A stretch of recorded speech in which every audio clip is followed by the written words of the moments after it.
lalaking may kapansanan, nagsimulang mag-aral sa edad na 16, ang lalaki, isa ng ganap na doktor. Sabi nila hindi hadlang ang hirap ng buhay sa taong may pangarap. Kagaya na lang sa bida na nasa kwentong ito na hindi nagpadaig sa kanyang kapansanan para hindi abutin ang kanyang mga pangarap. Kung ano ang pinagdaan ng pagsubok ng lalaki bago niya makamit ang tagumpay? Eto, isang 37 anyos na lalaking si Lee Chungwang-ye na may cerebral palsy mula sa Henan, China ang nagpamalas ng kakaibang klase ng dedikasyon para matagumpay na makamit ang kanyang pangarap na maging doktor. Isang taong gulang pa lang si Lee nang madiskubring meron siyang cerebral palsy at dahil hindi na kayang tustusan ng kanyang mga magulang ang pagpapagamot, na pagdesisyonan niyang tumulong sa kanyang pamilya na kumita ng pera.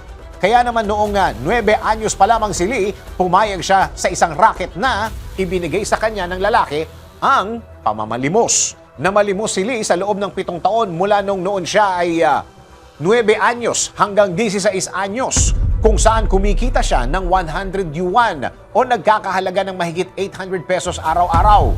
Nang hindi na mapakinabangan ng lalaki si Lee, ay pinaalis niya ito sa rason na masyado na raw siyang matanda para kaawaan pa ng mga tao. Kaya naman naisipan ni Lee na mag-aral ng primary school sa edad na 16 at noong 2013 matagumpay siyang nakapasok sa medical school sa edad na 25.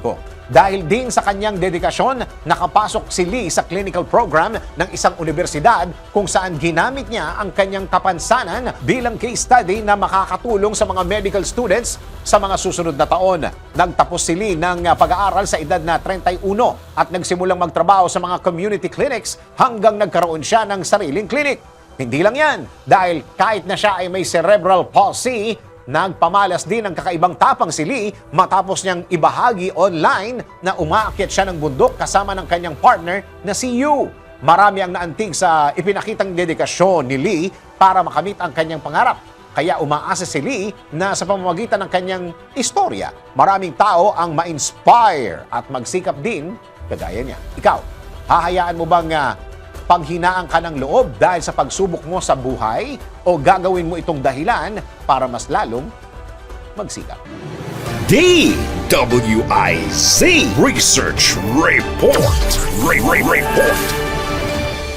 Thank you for watching. Tuloy lang ang panonood at pakikinig ng tamang balita sa DWIZ News, DWIZ News FM Regional, DWIZ News TV, Aliw Channel 23, nationwide. Mag-follow, like, subscribe, at i-share ang aming mga social media accounts.